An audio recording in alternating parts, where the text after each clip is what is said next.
Hello and welcome to code with RSV. इस video में हम लीड कोड की प्रॉब्लम 704 बाइनरी सर्च को सॉल्व करेंगे। हम देखेंगे कि इस प्रॉब्लम को हम कैसे अप्रोच कर सकते हैं और सी शार्प में इसका कोड हम कैसे राइट कर सकते हैं। तो सबसे पहले इसकी प्रॉब्लम स्टेटमेंट देखते हैं। इस प्रॉब्लम में हमें एक एरे ऑफ इंटीजर्स दिया गया होता है नम्स, जो कि सॉर्टेड होता है, और उसके बाद हमें एक इंटीजर टारगेट दिया गया होता है। तो हमें एक सिंपल फंक्शन लिखना है जो नम्स में टारगेट को सर्च करेगा, और अगर टारगेट एग्जिस्ट करता है तो उसका इंडेक्स रिटर्न करेगा, अदरवाइज -1 रिटर्न करेगा। तो अगर सिंपली मैं देखूं तो मैं अपने पूरे एरे को आइटरेट करके सिंपली एक टारगेट प्रोवाइड कर सकता हूं कि टारगेट एग्जिस्ट करता है या नहीं, बट इसकी टाइम कॉम्प्लेक्सिटी O(n) हो जाएगी। बट यहाँ पे expected time complexity O log n है। तो इसको सर्च करने के लिए मुझे जरूरत पड़ेगी बाइनरी सर्च एल्गोरिदम की, इसीलिए इसका टाइटल है बाइनरी सर्च। बाइनरी सर्च में बेसिकली मैं अपने एरे के स्टार्ट और एंड के बीच बीच में से इसको ब्रेक करता जाता हूँ और एरे छोटा करता जाता हूँ। जैसे कि यहाँ पे मुझे अगर 9 सर्च करना है तो मैंने देखा लेफ्ट में 9 नहीं है, राइट में 9 नहीं है, मैंने सेंटर पे उठाया, सेंटर यहाँ पे आया तो 3 मान लीजिए मैंने उठाया। मैं चेक करूंगा 3 9 से छोटा है या बड़ा है। अगर यहाँ पे कोई बड़ा नंबर होता 9 से तो मैं इस तरफ के हाफ में उसको सर्च करता, क्योंकि इसके इस तरफ तो और भी बड़े नंबर्स मिलेंगे। सिमिलरली इस केस में जैसे मेरे पास 3 आया तो छोटा नंबर है, तो मैं इस तरफ उसको सर्च करूंगा कि इन बाकी के एरिया में 9 है कि नहीं, क्योंकि लेफ्ट में तो 9 नहीं मिलेगा। तो इस तरीके से मुझे इसमें सर्च करना है बाइनरी सर्च लगा के, और अपने एरे को कंटिन्यू ब्रेक डाउन करते जाना है। नेक्स्ट स्टेप में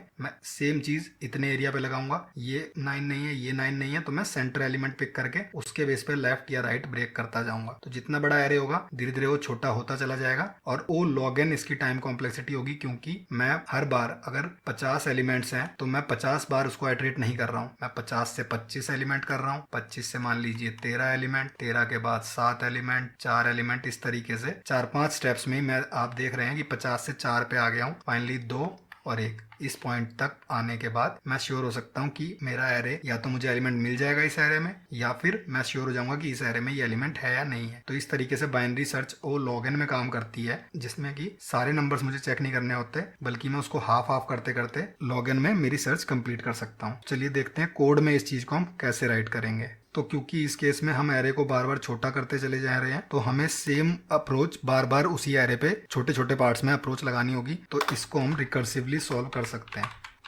तो इसके लिए यहाँ पे मैं एक दूसरा सर्च मेथड भी बना देता हूँ, जिसमें कि अगेन ये सेम मैं एरे पास करूँगा, ये सेम मैं टारगेट पास करूँगा, पर इसके साथ 2 और वेरिएबल होंगे, इंट l और इंट r। बेसिकली लेफ्ट और राइट इसका मतलब है कि मैं एक लेफ्ट इंडेक्स दूंगा और राइट इंडेक्स दूंगा, और इन दोनों इंडेक्स के बीच में मुझे सर्च करना होगा। जैसे कि इनिशियल केस मेरा जो है वो इस केस में होगा सर्च नम्स टारगेट और यहाँ पे 0 और नम्स डॉट लेंथ -1, यानी कि मेरा पहला इंडेक्स और आखिरी इंडेक्स इसके बीच में मुझे क्योंकि सर्च करना है, तो मैंने बेस केस यहाँ से रन कर दिया, और अब मैं रिकर्सिवली इसके अंदर से जैसे जैसे मैं एरे छोटा करता जाऊंगा अगेन सर्च कॉल करता जाऊंगा। तो अब इस मेथड में मैं सबसे पहले अपने लेफ्ट और राइट इंडेक्स पे चेक कर लेता हूँ कि क्या मेरे को नंबर मिला है या नहीं।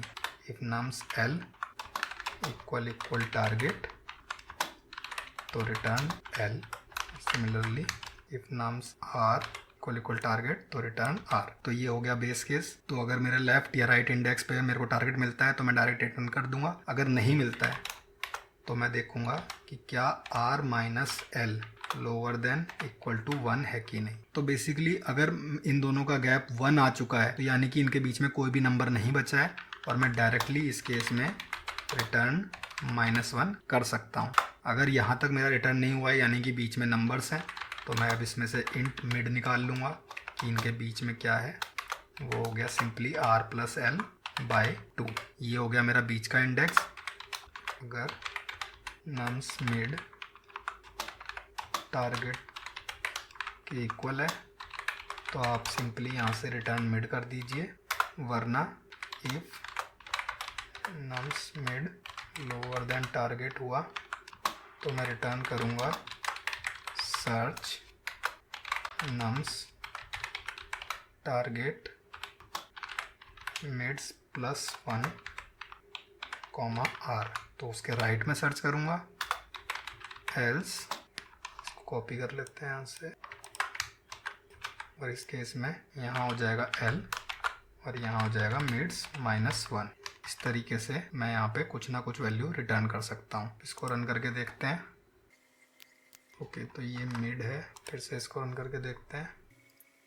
यहाँ पे मेरे दोनों केस एक्सेप्ट हो गए। फाइनली इसको सबमिट करके देखें तो मेरा सॉल्यूशन भी यहाँ एक्सेप्ट हो रहा है। तो सिंपली इस तरीके से आप बाइनरी सर्च को इम्प्लीमेंट कर सकते हैं। बाइनरी सर्च के काफ़ी क्वेश्चंस इंटरव्यू में पूछे जाते हैं, तो इन क्वेश्चंस की प्रैक्टिस करने से आपका इंटरव्यू में काफ़ी बेनिफिट हो सकता है। अगर आपको ये वीडियो अच्छी लगी तो इसे लाइक करें और ऐसी और वीडियोज़ के लिए चैनल को सब्सक्राइब करें।